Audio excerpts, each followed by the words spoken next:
ஒரு கணவன் மனைவியோட இணைப்பே வந்து அது ஏதோ ஒரு கெட்ட செயல் மாதிரிலாம் இந்த சமூகம் வச்சிருக்கு. ஏங்க உங்க பிள்ளைய நீங்க ஒரு ஆம்பளை பிள்ளைய பொம்பளை பிள்ளைய பெத்த செயல் எப்படிங்க கெட்ட செயலா மாறும்? நீங்களே சொல்லுங்க. அது எப்படி கெட்ட செயல்? ஒரு ஆணும் பெண்ணும் இணைஞ்சாதாங்க ஒரு புள்ள பிறக்கும். அந்த புள்ள பிறக்கிற செயல் எப்படி கெட்ட செயலா மாறும்? ஒரு குழந்தை வர்ற வாசல் தெய்வீக வாசல், சித்தர்கள் வாசலுங்கிறான் ஒரு பெண்ணோட இதுல.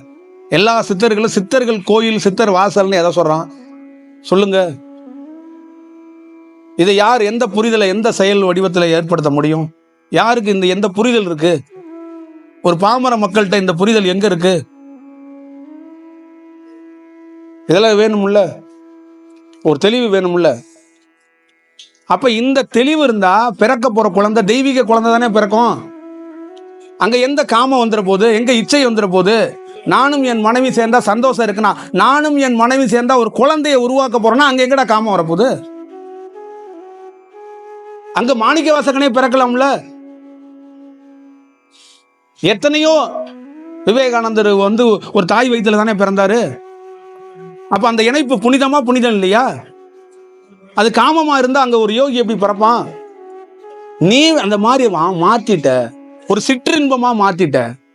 ஒரு கலைய பதஞ்சலி உருவாக்குன ஒரு கலைய, ஒரு அற்புதத்தை, ஒரு வடிவத்தை. அதனாலதான் கோயில் சிற்பங்கள்ல உடலை தத்துவமா வச்சிருக்கிறான், வடிவமா செதுக்கி வச்சிருக்கிறான். எல்லா இடத்துக்குள்ளேயும் ஒரு செயல் வடிவம் இருக்கு. ஒரு பெண்ணுடைய உடலுக்குள்ளேயும் ஒரு ஆணுடைய உடலுக்குள்ளேயும் எல்லா செயலுக்குள்ளே இருக்கு. ஒரு பெண் உடலோ ஒரு ஆண் உடலோ ஒரு மேக்னட். ரெண்டு உயர்ந்த சக்தி இணைந்தால் ஒரு உயிரை உருவாக்க முடியும். உள்ள ரெண்டு நாடி இணைந்தாதான் சிவனா மாற முடியும். அதுவே ஆண் பெண் தத்துவம் தான். புரியுதுங்களா? உள்ள ரெண்டு நாடி இணையிறது என்னது? வெளியில நீங்க பாக்குறது சாமியாரு சாமி. நாங்க உள்ள என்ன பண்றோம்? ஆண் பெண்ணா இணைஞ்சுக்கிட்டே இருக்கிறோம். சொன்னேன்ல ரெண்டு நாகங்கள் இணையுதுன்னு. அந்த ரெண்டு நாகத்துக்குள்ளேயும் ஒவ்வொரு நாகத்துக்குள்ளேயும் ரெண்டு நாடி இருக்கு. இப்படி இது ரெண்டு இப்படி இணையணும். இப்படி இணைந்தாதான் அவன் சிவன் நிலையை அடைய முடியும். புரியுதுங்களா? வெளிமுகமாக ஒரு கணவனும் மனைவி இணைந்தால் ஒரு குழந்தை பிறக்கும். உள்முகமாக ஒரு கணவனுக்கும் மனைவிக்கும் தொடர்ந்து இதை இணைந்தாங்கன்னா ரெண்டு பேருமே யோகியா மாறுவாங்க. ஏன்னா உள்ளுக்குள்ள ரெண்டு நாடியும் இணையும்.